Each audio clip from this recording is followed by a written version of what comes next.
It's very easy for dementia residents and dementia units to drift down into depression. And many dementia residents don't even realise that they have depression. They lose track of time, they misplace things, and they think it's just because they're getting older, not because they've got depression. And often what happens is that they isolate themselves in their room. They stay in their room all day and they're not integrated with anyone else in the dementia facility. And it's really important that this is shifted, because depression breeds depression. So it's important that the person with dementia gets out of their room, that they communicate and they start to connect with the rest of the residents, the relatives and the staff in the dementia unit. So as much as possible, encourage that person to get out of their room and to engage in activities. And this way they'll have a better quality of life all round in a dementia unit. Now, the emotional state of dementia residents in a dementia facility is so vast. It really is the full spectrum. In one dementia unit where I lived, there was a gentleman who was a very astute, intelligent man. He'd been in the forces. He was very bright, great intellect, knew his history, very poor memory. And he used to say that the modern way of thinking, you've got to have the modern way of thinking to problem solve. That's what he used to say. The modern way of thinking to problem solve. And he said, look, people of my generation, they couldn't even manage decimal currency when it came in, but you've got to have the modern way of thinking. And I used to think, what does he mean by the modern way of thinking? Anyway, he displayed it. With his situation, he had a son who lived in Australia, who used to come every 6 months for the week to take him out. And he had a great week for that full week, cafes, restaurants, out and about. For the rest of the 6 months, nothing happening. He'd just be in the unit for the full 6 months. Now, he did have a wife actually in the unit for some of the time. She was very depressed. And that was difficult because she wouldn't engage with him, but the other woman would. So what he chose to do with his modern way of thinking was, so that he wouldn't fall back into a depressed state himself, he chose to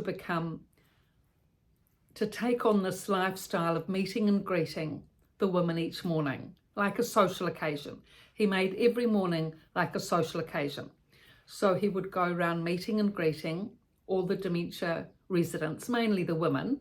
I mean, there are mainly women in a dementia facility anyway, majority, if not 70, 80%, most in their 80s. And he was in his 80s, but he was very dapper, good posture, straight, tall, a sort of conservative, army-looking sort of a man, but very bright and sprightly, and he had a good sense of humour. Anyway, he would go around all the women.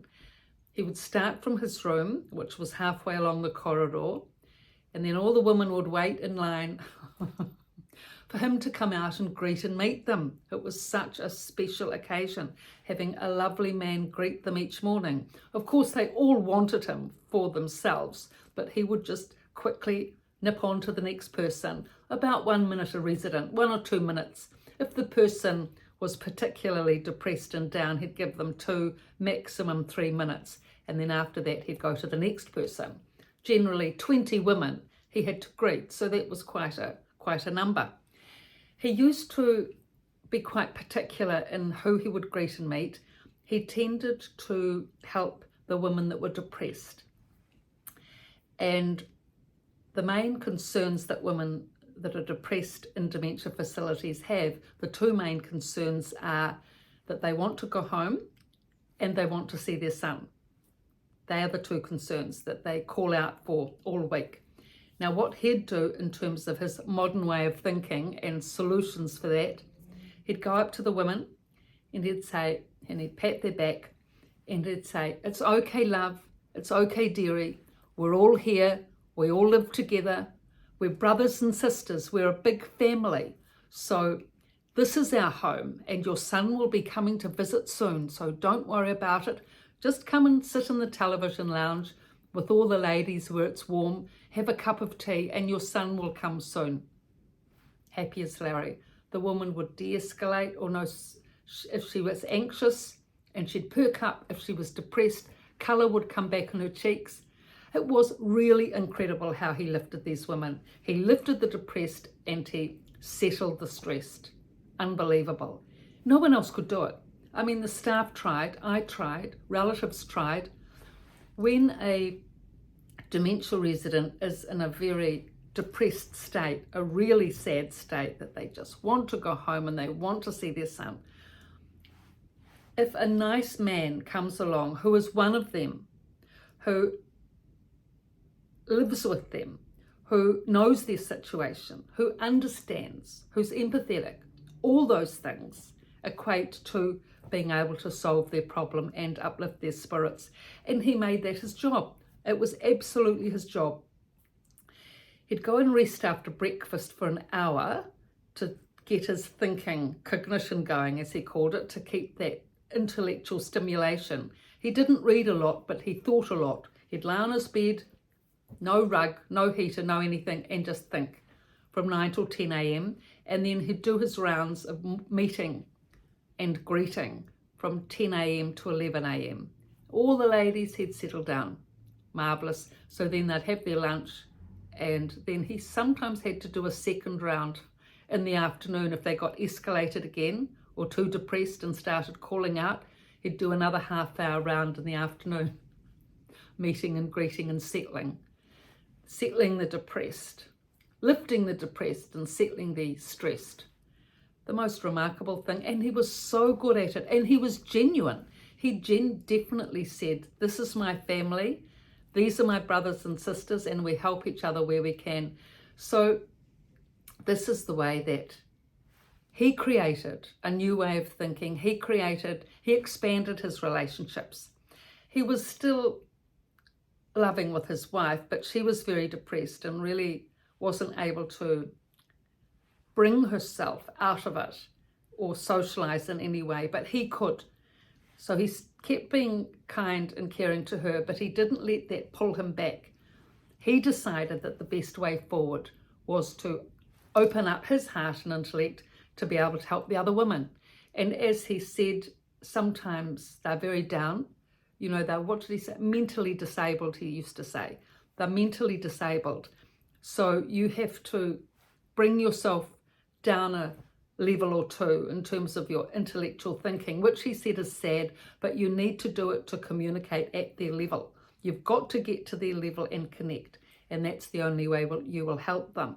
So I used to marvel at the way he used to do this every morning, and that was his job and his mission. He never got depressed.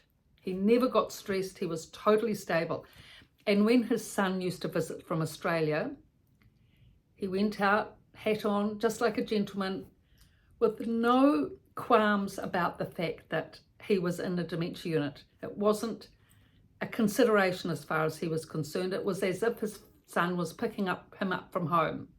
No dampened spirits on any level. He'd go out, and his son used to say, he's always been intelligent and still is, and I wish I had the energy and enthusiasm that he has now. That's how remarkable he was.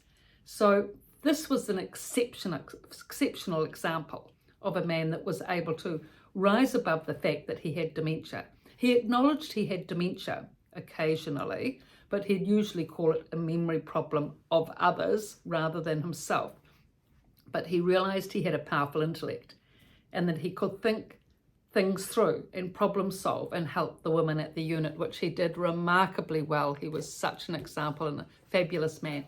So these two books, The Resident's Voice and The Resident's Rise, both from a dementia unit, I've written.